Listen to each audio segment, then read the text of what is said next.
Queridos filhos, uma coisa que fica muito clara na liturgia de hoje é que o sofrimento é inerente à humanidade. Por mais que nós não queiramos, iremos sofrer. Agora, precisamos entender o que fazer com o sofrimento. Isso é importante. Já que não podemos evitá-lo, precisamos compreendê-lo. Nós vemos que na primeira leitura o profeta nos mostra que quando queremos brincar de queda de braço com Deus, perdemos. Não dá. Não dá para medir forças com Deus. Quando nos colocamos diante dele, o resultado não é outro senão ele vencer. Por quê? Ele é mais forte. Ele é mais forte. É bonito essa expressão do profeta, né? Seduziste-me, Senhor, e me deixei seduzir. Fostes mais forte, tiveste mais poder. Não dá para querermos colocar-nos no lugar de Deus. Não dá. É por isso que é estranha uma sociedade que esquece que é criatura, que esquece que sozinha não tem condições de caminhar. E qual é a dificuldade de querermos medir força com Deus? Perdemos. Ficamos, de fato, desolados. Uma das sensações mais estranhas da vida é perder-se, né? Não saber onde estar, não ter rumo, não ter direção, a sensação de que tudo desmoronou, a sensação de que o plano que traçamos não correu como queríamos. Isso é terrível, isso é terrível. É por isso que precisamos ter um caminho seguro, um norte seguro. Então, quando estamos com Deus, Ele nos conduz. Ele nos conduz. Não perde quem ruma atrás de Jesus. Isso é muito importante e o profeta nos recorda. Mas por que o padre começou falando de sofrimento? Porque Paulo, na segunda leitura, nos recorda que o convite é fazer-nos um sacrifício de amor. Ou seja, o apóstolo não separa amor e sofrimento. E não dá mesmo para separar. Essa ideia do amor cor-de-rosa de bolinha azul não é o amor verdadeiro. É o amor aí da literatura, é o amor dos filmes, né? Mas o amor exige de nós sofrimento. Quem ama, sofre. Não dá para desassociar as duas coisas. E fazer-se um sacrifício só é capaz quando entendemos isso a partir da ótica do amor. Da ótica do amor. Antes de nos encontrarmos com este amor, não vale a pena o sofrimento. Não vale a pena. Por quê? Porque não há aqui a motivação. Não há aqui as condições. E onde nós vemos a expressão máxima do amor de Deus por nós? Na cruz. Na cruz. A cruz é a expressão do amor de Deus por nós, que vai até as últimas consequências.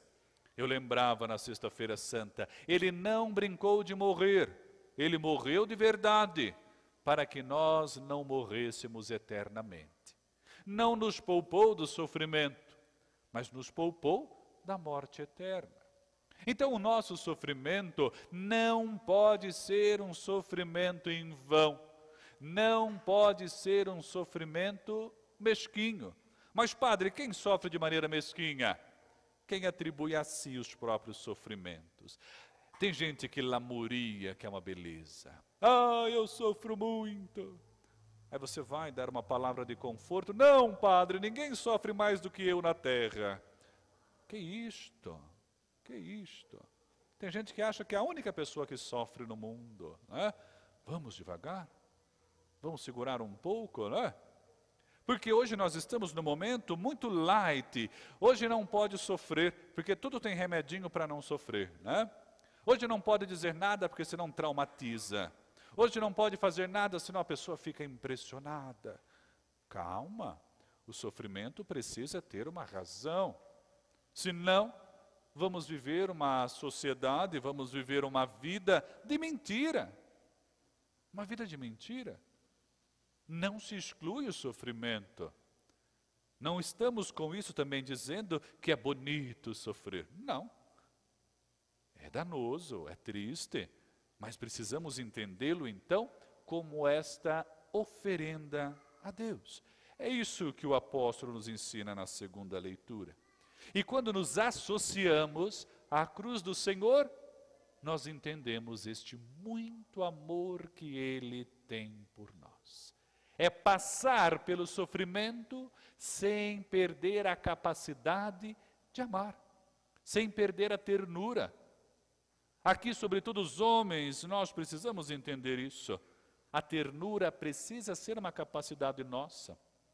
Acaba que é um pouco mais natural da mulher entender a importância da ternura, mas a todos, sem exceção, é chamada a atenção para não perdermos a ternura, senão teremos corações endurecidos. Aí se relativiza o sofrimento. Já que eu estou mesmo afundado, vou aqui ficar. Já que eu estou sofrendo, dane-se tudo. Não, não é este o pensamento. Também não é este o pensamento. Vejamos como Jesus explica aos seus o sofrimento. Jesus não engana os seus discípulos, por isso ele começa o evangelho direcionando-se a Jerusalém. É a continuação do evangelho do domingo passado. E aqui Jesus diz o que lá vai acontecer. Ele não diz uma historinha bonita, chegando lá vamos ficar num resort, beira-mar, tudo tranquilo, né? Tudo incluso. Não. Ao chegar lá, serei perseguido. Vão me prender, vão me matar, mas não ficarei na morte. Ressuscitarei no terceiro dia. Ele preparou os seus. Ele disse o que iria acontecer. Pedro, ao contrário da semana passada, que ganhou de Jesus um bonito elogio, hoje ganha uma bronca. Por quê? Porque Pedro não entendeu plenamente o sofrimento e corremos nós também o risco de não entender o sofrimento. Olha o que Pedro vai dizer a Jesus. Pedro chama Jesus à parte, né? Não é indelicado, é muito delicado. Chama Jesus à parte e diz: Deus não permita tal coisa, Senhor, que isso nunca te aconteça. É ruim o que Pedro deseja para Jesus? Não, é algo interessante. Pedro não queria que o Senhor sofresse. Mas qual é aqui a grande diferença e que talvez escandalize aqueles que não são cristãos? Que Jesus abraçou o sofrimento. Abraçou o sofrimento. E nós somos chamados a também abraçar o sofrimento. Alguém pode dizer: padre, você está louco. Não, esse é o convite mesmo, abraçarmos o sofrimento. Lembra que comecei dizendo que não podemos evitá-lo? Ele é inerente, vai acontecer independente de querermos. Todos sofrem. Então, quando o sofrimento bate à nossa porta, duas são as nossas opções. Uma é fingir que ele não existe, mas ele vai acontecer do mesmo jeito, ou abraçá-lo e extrairmos dele tudo aquilo que pudermos para sermos mais e melhores. Mais fortes e melhores para servir a Deus. Sim, isso que é importante. Pedro não tinha entendido que essa foi a escolha de Jesus. Se a condição para nos salvar era a cruz, então ele foi até a cruz. Ele não ignorou o sofrimento. A condição para também nós alcançarmos a glória é também assumirmos a nossa cruz. Por isso que a cruz é sinal do cristão. Por isso que a cruz é a nossa identidade e precisamos tê-la. Quando éramos crianças, íamos desenhar uma igreja, fazíamos o desenho igualzinho de uma casa, né? Telhadinho, e para diferenciar da casa, colocávamos uma cruzinha em cima, né? Não escrevia Igreja Católica Apostólica Romana, Paróquia tal, tal, tal. Aliás, os nossos templos não têm placas, né? Você não vê uma placa na frente da igreja, escrita lá, Igreja Apostólica católica, apostólica, romana, paróquia tal, diocese tal. Não. Basta a cruz do Senhor. A cruz colocada na frente ou no ponto mais alto do prédio. Nós também, que pena que muitos perderam o costume de colocar a cruz na porta principal da casa, de colocar a cruz no quarto onde se dorme, de colocar a cruz no comércio, de pendurar a cruz no carro, de usar a cruz como um pingente, de usar a cruz na roupa, enfim, na indumentária. Ao passarmos em frente à igreja, nos persignarmos com o sinal da cruz. Na hora do perigo, lembramos de fazer sobre nós o sinal da cruz, pedindo a proteção. Nós, quando abençoamos vocês, traçamos sobre vocês o sinal da cruz. A cruz é o nosso sinal. E a cruz não pode nos escandalizar, embora escandalize aqueles que não são do Cristo. Mas não pode nos escandalizar. Por quê? Porque ela é o sinal da nossa salvação. É o sentido do nosso sofrimento. É o caminho que nos levará ao céu. Vocês lembram daquela historinha que aprendemos na catequese, né? Alguém carregava uma pesada cruz, mas achava muito pesada, encontrou um serrote e ao longo do caminho foi serrando um pedacinho da cruz, né? E quando chegou o momento de atravessar para o céu, a cruz era a ponte. Como ele serrou a cruz toda, não foi possível atravessar para o outro lado. Quis tirar o peso da cruz, não abraçou a sua cruz.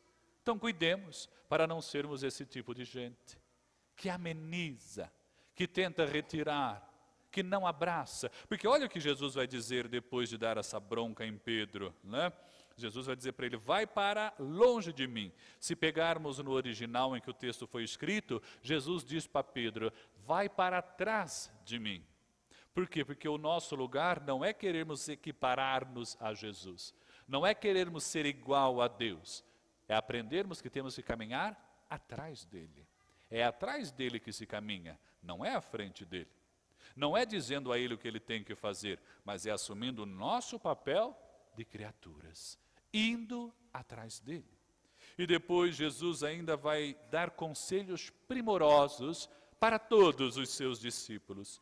Se alguém quer me seguir, ou seja, se alguém quer ser meu discípulo, o que se faz necessário?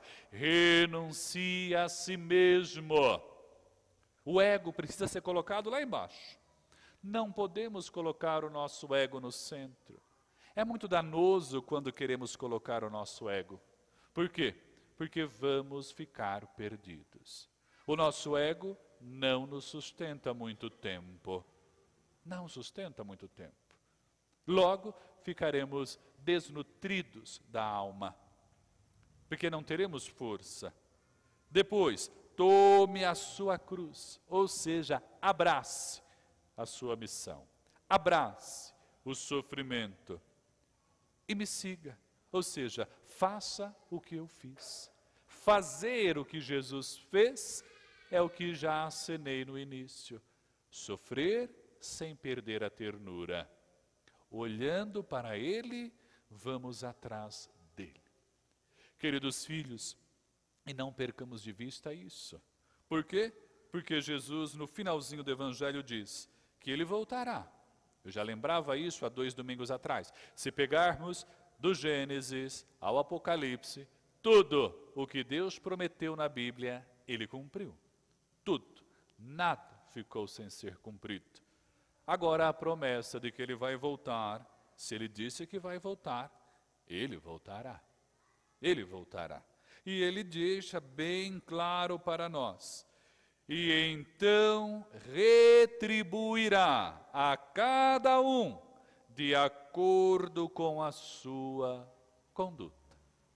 Então pensemos, de que maneira estamos conduzindo a nossa vida? De que maneira estamos enfrentando o sofrimento? Como é a nossa administração do sofrimento?